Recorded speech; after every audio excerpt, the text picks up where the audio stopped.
कल्याण पूर्वेतील अल्पवयीन मुलीवर अपहरण अत्याचार हत्या प्रकरणात साक्षी गवळीला जामीन, पुरावे नष्ट करण्यात मदत केल्यानं हत्येचं कलम लागू होत नसल्यानं जामीन मंजूर। अमेझॉन इंडिया भारतात 2000 कोटींहून अधिकची गुंतवणूक करणार, सुविधा अधिक प्रगत आणि जलद करण्यासाठी आधुनिक तंत्रज्ञानाचा वापर करण्यात येणार।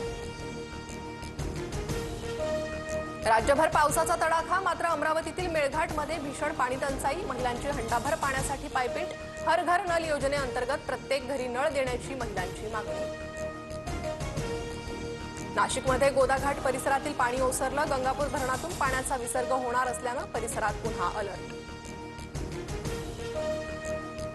खडकवासलातून 15,000 क्युसेकनं पाण्याचा विसर्ग, मुठा नदीच्या पाणी पातळीत वाढ, पाणी भिडे पुलाच्या कठड्यापर्यंत पोहोचलं। पालघर आणि मुंबईला आज पावसाचा रेड अलर्ट, नाशिक पुणे रायगडमध्येही मुसळधारेचा इशारा, रत्नागिरीत पावसामुळे नदीकाठच्या नागरिकांना स्थलांतरित होण्याच्या सूचना। परदेश दौऱ्यात विविध देशांच्या राष्ट्राध्यक्षांना मोदींकडून खास भेटवस्तू, डोकरा, नंदी, बलुआ, पाषाणात कोरलेली कोणार्क चक्राची प्रतिकृती, कोल्हापुरी चांदीपासून तयार केलेला एक आकर्षक कुंभ इत्यादी वस्तूंचा समावेश।